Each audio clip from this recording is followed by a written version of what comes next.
والصلاة والسلام على سيد الأنبياء والمرسلين أما بعد فقد قال الله تبارك وتعالى في كلامه المجيد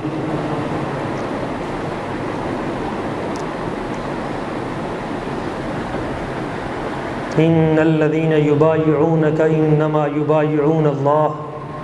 صدق الله مولانا العظيم وصدق رسوله النبي الكريم. درود پاک بآواز بلند. الصلاة والسلام عليك يا سيدي يا رسول الله. الصلاة والسلام عليك يا سيدي يا حبيب الله.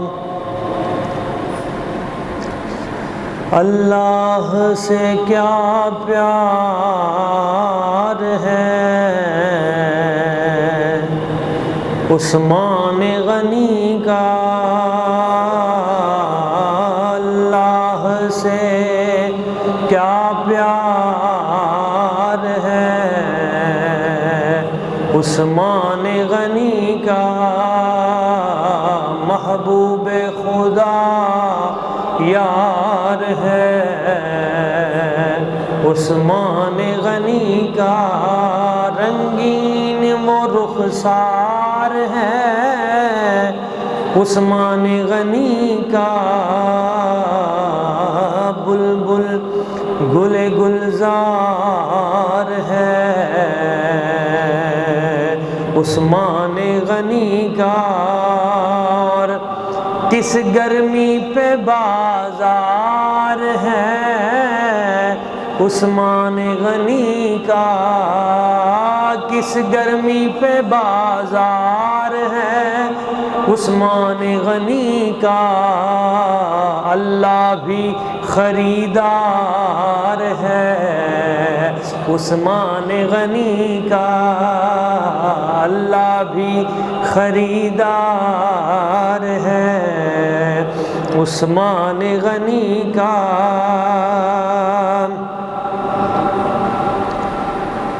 جو دل کو ضیاء دے، جو مقدر کو جلا دے، وہ جلوہ دیدار ہے عثمان غنی کا، جس آئینہ میں نور الہی نظر آئے، جس آئینہ میں نور الہی نظر آئے، وہ آئینہ رخسار ہے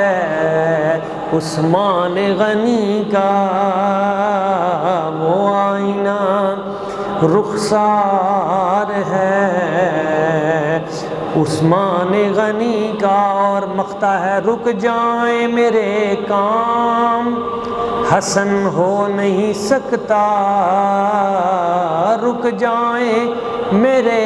کام حسن ہو نہیں سکتا، فیضان مددگار ہے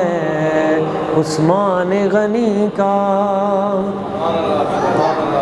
نہایت مکرم و محترم، قابل تکریم، عزت مآب عاشقان رسول، اللہ کریم کی بارگاہ قدس میں دعا ہے وہ ذات لم یزل ہم سب کو قرآن و سنت کے مطابق زندگی بسر کرنے کی توفیق عطا فرمائے. معزز احباب، حضرت سیدنا عثمان غنی ذو النورین رضی اللہ تعالیٰ عنہ، آپ کی سیرت طیبہ اور آپ کی پاکیزہ زندگی کے حوالے سے ایک دو پہلو آج بیان ہوں گے. چونکہ ذو الحجہ شریف اس کے وہ خاص ایام چل رہے ہیں جن میں 18 ذو الحجہ وہ دن ہے جس دن حضرت سیدنا عثمان غنی ذو النورین رضی اللہ تعالیٰ عنہ آپ کی شہادت ہوئی. اس مناسبت سے چونکہ پیر والے دن 18 ذو الحجہ بنتا ہے تو آپ کا ذکر خیر اس مناسبت سے میں کرنے کی سعادت حاصل کر رہا ہوں. بڑی خاص بات آپ کو بتانا چاہتا ہوں. حضرت عثمان غنی ذو النورین کا نبی پاک صلی اللہ علیہ وسلم سے کیا رشتہ ہے، تعلق کیا ہے؟ حضرت عثمان غنی ذو النورین رضی اللہ تعالیٰ عنہ آپ نبی پاک صلی اللہ علیہ وسلم کے کتنے قریب ہیں، اس بات سے اندازہ لگائیں کہ آپ علیہ الصلوۃ والسلام کے والد گرامی کا نام ہے حضرت سیدنا عبداللہ رضی اللہ تعالیٰ عنہ، حضور کے والد گرامی حضرت سیدنا عبداللہ رضی اللہ تعالیٰ عنہ آپ جب پیدا ہوئے تو جس والدہ سے آپ نے جنم لیا تو آپ کے ساتھ آپ کی ایک بہن بھی پیدا ہوئی، آپ جڑواں تھے۔ حضرت عبداللہ کے ساتھ آپ کی جو بہن پیدا ہوئی اس بہن کا نام ہے حضرت ام حکیم البیضاء، حضرت ام حکیم البیضاء۔ یہ نبی پاک صلی اللہ علیہ وسلم کی کیا لگیں؟ پھوپھی جان، اور 6 پھوپھیاں ہیں حضور کی، لیکن دوسرے جو نبی پاک صلی اللہ علیہ وسلم حضور کے دیگر جو یعنی چاچا جان ہیں، تایا جان ہیں، ان میں سے یعنی حضرت سیدنا عبد المطلب رضی اللہ تعالیٰ عنہ کی اور بھی شادیاں تھیں، تو اور جو بیویاں تھیں ان میں سے نبی پاک صلی اللہ علیہ وسلم حضور کے جو تایا جان، چاچا جان، جن کی ولادتیں ہوئیں اور پھر ساتھ پھوپھیاں بھی، تو ان میں سے ایک ہستی ہے جو حضرت عبداللہ کے ساتھ پیدا ہوئی ایک ماں سے، وہ ایک ہی ہے، وہ نبی پاک صلی اللہ علیہ وسلم کی پھوپھی ایک ہی ہے، اس پھوپھی کا نام ہے حضرت ام حکیم البیضاء جو حضرت عبداللہ کے ساتھ پیدا ہوئی۔ وہ جو پھوپھی جان ہے حضرت ام حکیم البیضاء، ان کی ایک بیٹی کا نام ہے اروی بنت قریظ، بعد نے اروا کہا ہے، حضرت ام حکیم البیضاء کی اروی بنت قریظ، تو یہ حضور کی کیا لگیں؟ یعنی پھوپھی کی بیٹی، کزن ہو گئی۔ یہ جو حضور کی کزن ہیں، حضور کی پھوپھی کی بیٹی ہیں اروا بنت قریظ، ان کے صاحبزادے جو ہیں ان کا نام حضرت عثمان غنی ہے۔ اب آپ کو اندازہ ہو گیا ہوگا کہ ان کا حضور کے ساتھ کتنا گہرا رشتہ ہے، کہ حضور کی سگی جو پھوپھی ہے ان کی جو بیٹی ہیں حضور کی کزن، ان کے صاحبزادے ہیں حضرت عثمان غنی ذو النورین رضی اللہ تعالیٰ عنہ۔ یہ اتنا کلوز رشتہ ہے۔ ایک دوسرا تعلق بھی ہے آباء و اجداد میں سے، حضرت عثمان غنی ذو النورین بھی قریش سے ہیں اور نبی پاک صلی اللہ علیہ وسلم بھی قریش سے ہیں، بلکہ 4 خلفائے راشدین جو وہ سارے قریش سے ہیں۔ حضرت صدیق اکبر رضی اللہ تعالیٰ عنہ بنو تیم سے ہیں، یہ قبیلہ قریش کی ایک شاخ ہے۔ حضرت عمر فاروق رضی اللہ تعالیٰ عنہ بنو عدی سے ہیں، یہ بھی قبیلہ قریش کی ایک شاخ ہے۔ اور حضرت عثمان غنی ذو النورین، آپ کے والد گرامی کا نام ہے عثمان بن عفان، عفان کے والد کا نام ہے ابو العاص، ابو العاص کے والد کا نام ہے عبد شمس، اور عبد شمس کے والد کا نام ہے عبد مناف۔ اس عبد مناف کو آپ نے یاد رکھنا ہے، عبد مناف۔ اور نبی پاک صلی اللہ علیہ وآلہ وسلم حضور کے والد گرامی کا نام ہے حضرت عبداللہ رضی اللہ تعالیٰ، حضرت عبداللہ کے والد گرامی کا نام ہے حضرت عبد المطلب رضی اللہ تعالیٰ، حضرت عبد المطلب جو نبی پاک کے دادا جان ہیں ان کے والد گرامی کا نام ہے حضرت ہاشم رضی اللہ تعالیٰ، اور حضرت ہاشم کے والد گرامی کا نام ہے حضرت عبد مناف۔ سبحان اللہ، سبحان اللہ، ماشاءاللہ، ماشاءاللہ۔ تو حضور کی طرف سے 4تھی پیڑھی میں اور حضرت عثمان غنی کی طرف سے 5ویں پیڑھی میں دادے سانجے ہیں، ایک ہو گیا دادا، تو اوپر جو سلسلہ خیر ہے وہ ایک ہی ہے۔ تو یہ دوسری اعتبار سے میں نے سمجھانے کی کوشش کی ہے کہ ان کا حضور کے ساتھ رشتہ کتنا قریبی ہے۔ تیسرا اس سے بھی بڑا رشتہ ہے، جس کی قربتیں اور جس کی حضور کے ساتھ ارادتیں میں بیان ہی نہیں کر سکتا، وہ اتنا بڑا رشتہ ہے کہ آپ علیہ الصلوۃ والسلام نے اپنی ایک صاحبزادی حضرت رقیہ رضی اللہ تعالیٰ عنہ، آپ کا نکاح حضرت عثمان غنی ذو النورین سے کر دیا، اور جب ان کا وصال ہوا تو ان کے وصال پر نبی پاک صلی اللہ علیہ وآلہ وسلم نے اپنی دوسری بیٹی، دوسری صاحبزادی حضرت ام کلثوم رضی اللہ تعالیٰ عنہ، ان کا نکاح بھی حضرت عثمان غنی ذو النورین کے ساتھ کر دیا، اور جو آگے پھر آخری بیٹی تھی حضرت مولا علی شیر خدا کرم اللہ وجہ الکریم کے ساتھ سیدہ بی بی پاک فاطمہ الزہرا سلام اللہ علیہا، ان کا نکاح ہو چکا تھا، حضرت زینب سلام اللہ علیہا، ان کا وصال بھی پہلے ہو چکا تھا، تو 4 حضور کی صاحبزادیاں۔ تو جب دوسری صاحبزادی، 2 صاحبزادیاں حضرت عثمان غنی ذو النورین کے نکاح میں، یہ وہ شرف ہے دوستو، یہ فضیلت، جزوی فضیلت کا وہ خوبصورت پہلو ہے جس سے آپ کو لطف آ جائے گا کہ پوری دنیا کے اندر، سارے جہانوں کے اندر، پوری کائنات میں یہ شرف کسی ولی اور کسی نبی کو بھی حاصل نہیں جو حضرت عثمان غنی کو جو ملا، کہ کسی نبی کی 2 صاحبزادیاں، اور نبی بھی امام الانبیاء سید الانبیاء، آپ کی 2 صاحبزادیاں یکے بعد دیگرے کسی ایک شخص کے نکاح میں آ جانا، یہ کسی نبی کو بھی یہ فضیلت حاصل نہیں ہے، اگرچہ نبیوں کے فضائل بڑے ہیں امتوں سے ہر حال میں، لیکن میں جزوی فضیلت کی بات کر رہا ہوں، یہ خاص برکت اگر کسی کو حاصل ہے تو وہ حضرت عثمان غنی ذو النورین کو حاصل ہے۔ اس فضیلت میں، اس شرف میں حضرت عثمان غنی ذو النورین رضی اللہ تعالیٰ عنہ کے ساتھ کوئی بھی شریک نہیں، آپ اکیلے ہیں، کسی نبی، کسی ولی، پہلے دور کے، بعد کے، کب حضور کے نکاح میں بھی کسی نبی کی 2 بیٹیاں نہیں آئیں، یہ شرف اگر ملا ہے تو حضرت عثمان غنی ذو النورین، یہ اتنا قریبی رشتہ ہے۔ بلکہ آپ علیہ الصلوۃ والسلام کا اگر وہ جملہ دیکھا جائے تو اس سے اندازہ ہوتا ہے کہ حضور کو حضرت عثمان غنی ذو النورین سے کتنا پیار تھا۔ جب دوسری صاحبزادی حضرت ام کلثوم رضی اللہ تعالیٰ عنہ، آپ کا بھی انتقال ہو گیا، تو سرکار صلی اللہ علیہ وآلہ وسلم، حضور نے دیکھا عثمان غنی مغموم بیٹھے ہیں، پریشان بیٹھے ہیں، تو آپ علیہ الصلوۃ والسلام، حضور نے فرمایا عثمان کیوں پریشان ہو؟ تو عرض کی حضور حضرت سیدہ رقیہ سلام اللہ علیہ وہ بھی چلی گئیں، حضرت ام کلثوم رضی اللہ تعالیٰ عنہ وہ بھی چلی گئیں۔ حضور نے فرمایا لو کانت لی 40 بنتن، ایک مقام پہ ہے 40 بنتن، ایک مقام پہ ہے 100 بنت۔ حضور نے فرمایا اگر میرے پاس 40 بیٹیاں ہوتی، اور مواہب لدنیا میں میں نے پڑھا ہے، حضور علیہ الصلوۃ والسلام نے فرمایا اگر میرے پاس 100 بیٹیاں ہوتی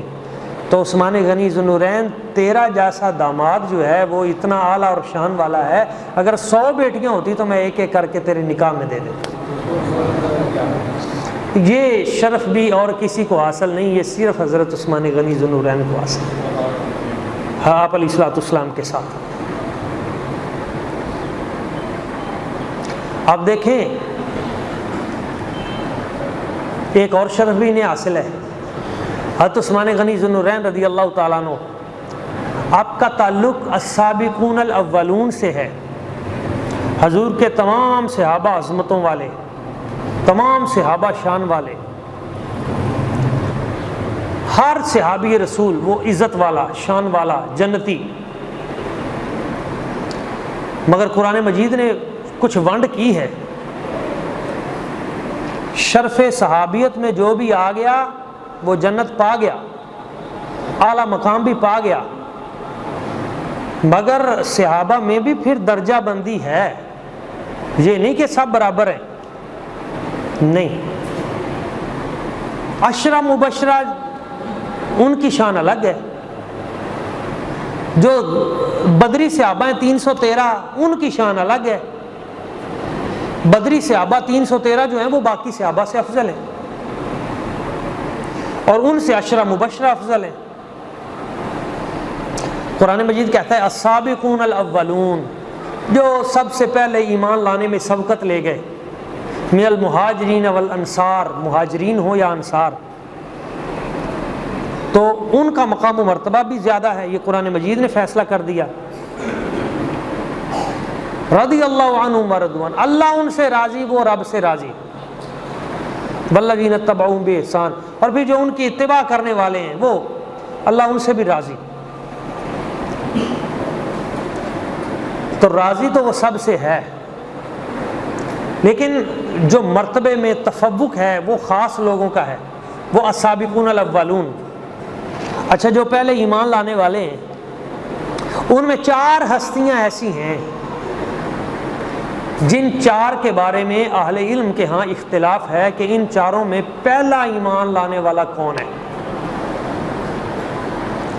بعض اہل علم کہتے ہیں کہ سب سے پہلے حضرت ابوبکر صدیق ایمان لائے، بعض اہل علم کہتے ہیں سب سے پہلے حضرت خدیجۃ الکبریٰ سلام اللہ علیہا ایمان لائیں، بعض اہل علم کہتے ہیں سب سے پہلے حضرت مولا علی شیر خدا ایمان لائے، اور بعض اہل علم کہتے ہیں سب سے پہلے حضرت زید بن حارثہ ایمان لائے۔ یہ جو اہل علم کا اختلاف ہے یہ رحمت ہے، اس میں پریشان نہیں ہونا چاہیے۔ ہمارے بعض لوگ وہ کہتے ہیں یار اس حضرت صاحب نے تو مسئلہ یوں بتایا ہے، اس نے یوں بتا دیا، تو علماء تو آپس میں اس طرح، تو بھائی پریشان نہ ہوا کریں۔ علماء نے نبض دیکھنی ہوتی ہے کہ اس کو کس قسم کی ضرورت ہے دوائی کی، تو بسا اوقات اس کے مطابق نسخہ تجویز کیا جاتا ہے۔ آپ ڈاکٹر کے پاس جاتے ہیں تو ایک ڈاکٹر صاحب ایک دوائی لکھ دیں گے، دوسرے ڈاکٹر صاحب چینج کر دیں گے، تیسرے ڈاکٹر صاحب ایک اور دوائی لکھ دیں گے۔ آپ کہیں گے نہیں جی اس نے تو دوائی یہ دی ہے، اس نے دوائی وہ دی ہے، حالانکہ مٹیریا میڈیکا تو ایک ہی ہے، کتاب تو ایک ہی ہے، ایک کتاب سے دوائی مختلف کیوں ہے؟ اس کا مطلب ہے کہ ہر ڈاکٹر کے فہم میں دوسرے کے فہم سے کچھ اختلاف ہوتا ہے، اس میں لڑائی نہیں کرنی چاہیے، کوئی بات نہیں۔ وکیل ہے نا، کیس پیش کیا جاتا ہے تو ایک موافق وکیل ہے ایک مخالف ہے، اب دونوں جو پیش کر رہے ہیں کتاب جو قانون کی وہ تو ایک ہی ہے، اور دونوں اپنی اپنی اسی کتاب میں سے قانون پیش کر رہے ہیں جج کو کہ حضرت صاحب اس کے مطابق دیکھیں، اس کے مطابق دیکھیں، کتاب ایک ہے مگر دونوں کا موقف الگ الگ ہے، اور وہ لڑتے بھی نہیں ہیں، ہمیں بھی نہیں لڑنا چاہیے۔ اختلاف رائے حسن ہے، اختلاف کو برداشت کرنا چاہیے۔ بڑا خوبصورت شعر ہے وہ تابش الوری صاحب کا، عقل مندوں میں ہوا کرتا ہے کم کم اتفاق۔ جو عقل مند سیانے لوگ ہوتے ہیں نا وہ اکٹھے نہیں ہوتے، عقل مندوں میں ہوا کرتا ہے کم کم اتفاق، اور احمقوں میں اختلاف رائے ہوتا ہی نہیں۔ تو بے وقوف ہوتے ہیں نا، وہ کہتے ہیں ٹھیک ہے جی جتھے لگے با لگے ٹھیک، تو وہ اختلاف رائے ان میں ہوتا ہی نہیں ہے، تو کوئی حرج نہیں ہے۔ اختلاف امتی رحمت، حضور نے ایک مقام پہ یہ بھی فرمایا میری امت کا جو اختلاف ہے اس میں رحمت ہے، کیونکہ بہت سارے پہلو خیر کے اس میں نکل آتے ہیں، ایک جگہ پہ خیر نہیں ہے تو دوسری جگہ سے نکل آتی ہے، اس میں خیر کے پہلو ہوتے ہیں۔ ہاں اختلاف جب انتشار بن جائے اور جب اس سے فتنے پیدا ہونے لگیں تو وہ بڑی خطرناک بات ہے، اس سے بچیں، اس سے تفرقہ جنم لیتا ہے، اس سے فرقہ واریت جنم لیتی ہے، اور اسلام کو وہ کبھی بھی گوارا نہیں ہے، اس سے بچیں۔ اختلافات اس میں حرج نہیں ہے مگر انتشارات میں نہ پڑیں، فتنوں میں نہ پڑیں۔ تو ایک کا موقف یہ تھا کہ حضرت ابوبکر صدیق پہلے ایمان لائے، ایک کا تھا حضرت خدیجۃ الکبریٰ پہلے ایمان لائیں، ایک طبقے علماء کے ایک طبقے کا موقف تھا کہ حضرت علی مرتضیٰ پہلے ایمان لائے، ایک کا تھا کہ حضرت زید بن حارثہ ایمان لائے۔ تو سب سے پہلے جس عالم دین نے ان چاروں موقف کو جوڑ کر تطبیق دی، ان کو اکٹھا کیا اور ایک خوبصورت موقف پیش کر کے چاروں کی اہمیت کو اپنی جگہ پہ ثابت کر دیا اور اختلاف کو حسن کا رنگ دے کر جوڑ دیا، اس عظیم ہستی کا نام ہے حضرت امام اعظم ابو حنیفہ رحمۃ اللہ تعالی علیہ۔ امام اعظم ابو حنیفہ رحمہ اللہ، آپ نے فرمایا بھائی تم چاروں ہی ٹھیک ہو، تھوڑا سا اس میں ایک اضافہ کر لو۔ تو پوچھا جائے حضرت صاحب کیا اضافہ کریں؟ تو کہا اضافہ یہ کر لو، بچوں میں سب سے پہلے ایمان لانے والے کا نام حضرت علی مرتضیٰ ہے، بالغ مردوں میں سب سے پہلے ایمان لانے والے کا نام حضرت ابوبکر صدیق ہے، عورتوں میں سب سے پہلے ایمان لانے والے کا نام حضرت خدیجۃ الکبریٰ ہے، اور غلاموں میں سب سے پہلے ایمان لانے والے کا نام حضرت زید بن حارثہ ہے۔ تو تم سارے ہی سچے ہو، اس کو اس انداز میں آگے لے چلو۔ تو خیر کی بات جو ہے اس کو آگے پھیلاؤ۔ قرآن مجید نے ایک مقام پہ اصحاب کہف کا واقعہ بیان کرتے ہوئے کہا ہے کہ کچھ لوگ کہتے ہیں کہ وہ 5 ہیں 6 نہیں، کچھ کہتے ہیں 6 ہیں 7 نہیں، کچھ کہتے ہیں 7 ہیں 8 نہیں۔ تو آپ کو ان چکروں میں نہیں پڑنا چاہیے کہ وہ بندے ہیں کتنے اصحاب کہف، ان چکروں میں نہ پڑیں کہ وہ کتنے ہیں۔ کئی لوگ فون کر کے پچھلے دنوں ایک بندہ مجھے پوچھ رہا تھا، وہ جی حضرت ابراہیم علیہ السلام کے لیے جو دمبا آیا تھا اس کا رنگ کیا تھا؟ تو میں نے کہا بھائی آپ نے رنگ سے کیا، وہ اچار ڈالنا ہے آپ نے اس کے رنگ کا؟ یعنی اس طرح کے سوال بلا وجہ۔ حضرت موسیٰ علیہ السلام کی پردادی جان کا نام کیا تھا؟ بھئی آپ نے ان سے کیا لینا ہے؟ آپ مہربانی کریں، جو اتفاق رائے والے معاملات ہیں آپ ان پہ ٹھہریں، اور جو خیر کے کام ہیں آپ ان کی طرف آئیں۔ جھوٹ بولنا بند کریں، چوری بند کریں، عیاشی بند کریں، سگریٹ نوشی اور یہ جو منشیات ہے آپ ان سے بچنے کی کوشش کریں۔ یہ جو ایک دوسرے کے ساتھ بد اخلاقی کے ساتھ ہم پیش آتے ہیں اس سے بچنے کی کوشش کریں، خدمت خلق کی کوشش کریں۔ جو بنیادی ضروریات ہیں ہماری معاشرے کی، اخلاقی روایات ہیں، ہم ان کو زندہ کرنے کی کوشش کریں۔ اور اس قسم کے جو اٹکل پچو ہیں جن سے کچھ نکلانا بھی نہیں ہے اور شریعت کو مطلوب بھی نہیں ہے ان چیزوں کی حقیقتیں، اس طرف ان چکروں میں نہ پڑیں، اس طرح کی باتوں میں نہ پڑیں۔ یہ اختلاف وہ ہے، اس طرح کے سوالات جن کے بارے میں خود نبی پاک صلی اللہ علیہ وسلم نے فرمایا تھا کہ پچھلی امتیں اس لیے تباہ ہوئیں کہ وہ کثرت سوال کرتی تھیں۔ اب کثرت سوال تو اچھی چیز ہے سوال، مگر کثرت سوال کیا ہے؟ بے تکے سوال۔ کہا بھئی گائے لے آؤ ذبح کرنی ہے، وہ کہنے لگے گائے کا رنگ کیسا ہونا چاہیے، دم کیسی ہونی چاہیے، کنواری ہو یا اس کا کوئی بچہ بھی ہو۔ تو اس طرح کے فضول سوال شروع کر دیے اور وہ پھنستے چلے گئے۔ تو دین کو مذاق نہ بنائیں، بلکہ خیر کے کاموں میں اچھا سوال کریں تاکہ اس سے کوئی اچھی بات آگے نکلے۔ حضرت عثمان غنی ذو النورین رضی اللہ تعالیٰ عنہ، آپ کا یہ بھی ایک فضیلت کا باب ہے کہ یہ 4 ہستیاں ہیں جو اسلام لائیں، اور ان 4 کے بعد 5ویں ہستی جس پہ سب متفق ہیں وہ اسلام لانے والی ہستی کا نام حضرت عثمان غنی ہے۔ ایک ہستی ہے جن کا لقب ہے حضرت عثمان غنی ذو النورین رضی اللہ تعالیٰ عنہ، آپ کو یہ شرف حاصل ہے، وہ جامع القرآن ہے۔ پی پی ایس سی میں نا ہمارے بچوں کو اکثر سوال آ جاتا ہے، ایف پی ایس سی میں، پی پی ایس سی میں، جامع القرآن کس کا لقب ہے؟ تو آگے ایم سی کیو میں 4 آپشن دیے ہوتے ہیں، حضرت ابوبکر صدیق، حضرت عمر فاروق، حضرت عثمان غنی، حضرت مولا علی شیر خدا رضی اللہ عنہ۔ تو جامع القرآن جس ہستی کو بطور لقب پکارا جاتا ہے وہ حضرت جناب سیدنا عثمان غنی ذو النورین۔ اگرچہ قرآن مجید کو سب سے پہلے خود نبی پاک کی ذات برکات نے جمع کیا ہے، اور بعد میں سیدنا صدیق اکبر رضی اللہ تعالیٰ عنہ نے امت کو ایک نسخے پہ متفق کیا، مگر حضرت عثمان غنی ذو النورین نے اس وقت جب اختلاف کی جنگ تھی اور مختلف قراتوں کا فتنہ ایک پیدا ہو گیا تھا، تو اس وقت آپ نے حضور کی پوری امت کو حضرت سیدہ حفصہ رضی اللہ تعالیٰ عنہ کے پاس جو قرآن جمع تھا اس پر جمع کر کے اس کی کاپیاں نقلیں کروا کے پھر پورے اسلامی سلطنت میں، اسلامی ممالک میں آپ نے بھجوا کر اس خیر کے سلسلے کو آگے جاری کر دیا۔ آج ہمارے پاس جو قرآن مجید موجود ہے یہ لائبریریوں میں اور سینوں میں، یہ ساری کی ساری اصل میں کاوش حضرت جناب عثمان غنی ذو النورین آپ کی ذات برکات کی ہے، جنہوں نے تحریری ہر بر اعظم اور ہر علاقے میں قرآن مجید تحریری صورت میں لکھ کر ایک ہی خط میں ایک ہی سٹائل میں پہنچا دیا۔ ان کا مقام و مرتبہ بہت بلند و بالا ہے۔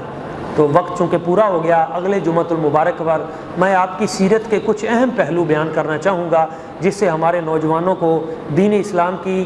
سمجھ بھی ملے گی، اور حضرت عثمان غنی ذو النورین آپ کی محبت بھی، اور حضرت عثمان جو خدمات سر انجام دیں اور آج ہمیں کیا کرنا چاہیے، اس حوالے سے اہم پہلو انشاءاللہ اگلے جمعۃ المبارک پہ بیان ہوں گے۔ اللہ تعالیٰ کی بارگاہ قدس میں دعا ہے جو چند چیزیں میں نے بیان کی ہمیں سمجھنے کی، ان باتوں پہ عمل کی اور آگے پہنچانے کی توفیق اور سعادت عطا فرمائے۔ آمین۔ وما علینا الا البلاغ۔